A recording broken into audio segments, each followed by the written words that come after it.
The name is Dale. I'm here to do the review of Hostels, the movie, and I'm also going to do the review of Godless, the Netflix series. I haven't done a movie or series review in about 3 months. And it's not that I haven't been to the theater within that time or seen anything worth reviewing. It's just sometimes life gets in the way. And I'm not a professional movie critic, nor am I a professional music critic, but I was asked to do this by Audio Liquor Magazine and I agreed. But within those 3 months, I've seen Thor Ragnarok, Justice League, The Last Jedi, The Shape of Water, and 3 Billboards. And let me just say, The Shape of Water and 3 Billboards deserve all the accolades, awards, and praise that it gets and has gotten. I know the Oscars is coming up, and The Shape of Water and 3 Billboards are nominated in a lot of different categories. And whatever they win, they deserve. I happened to see both movies on the same day. I did a double feature, and both movies stuck with me. Definitely highly recommend seeing those 2 movies however you can see them. But I'm going to get into the review of Hostels. It's a Western movie, and I know some people are not into Westerns, but anytime a Western comes out, it sparks my interest, but that's not really saying much because I like a lot of different types of movies. But if you're into Western movies, this is worth going to see. It's directed by Scott Cooper. He's directed movies like Crazy Heart, Out of the Furnace, Black Mass. Black Mass is really good. I highly recommend that if you haven't seen it. And Hostels is a Western set in 1892, where you have this army captain played by Christian Bale. And he has to escort this Indian chief and his family across dangerous territory. And let's just say Christian Bale character is not fond of the Native American Indians. As a matter of fact, he hates them. So he's ordered to do something that he really doesn't want to do.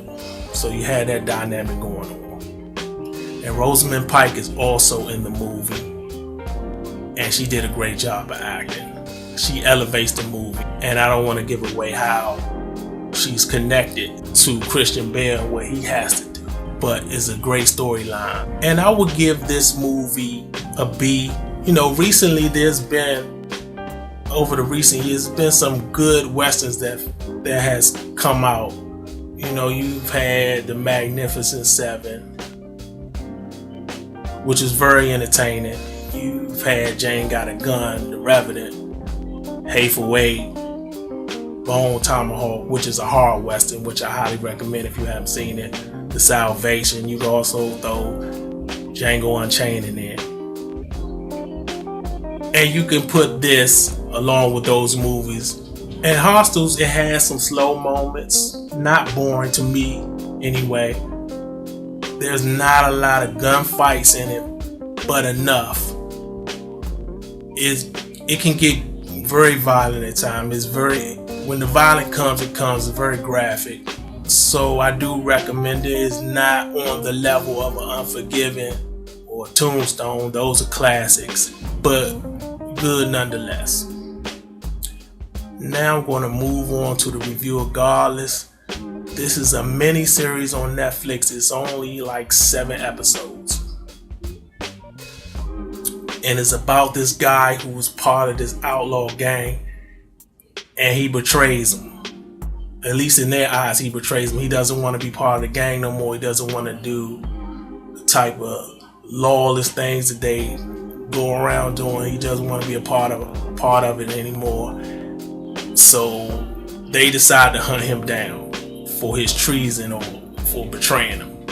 And he hides out in this mysterious town where it's pretty much just women living there. They're running the town. It's almost, not entirely, but almost just women. And there's a story to how that happened. I don't want to spoil it. So you have that, which is very unique and very different. And Jeff Daniels, he plays the leader of the outlaw gang. And I love his character. His acting is great. He's diabolical, but he has that charisma. He just gravitates. He makes you gravitate to the series. He makes the series worth watching.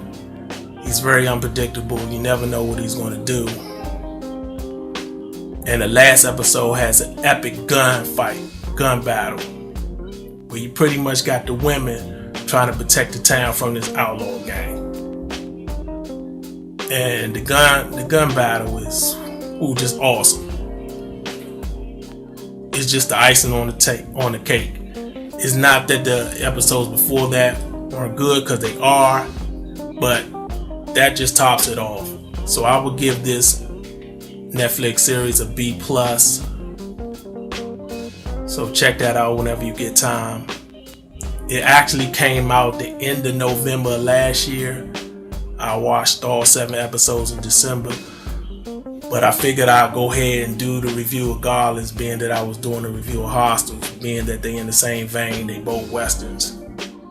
So there you have it.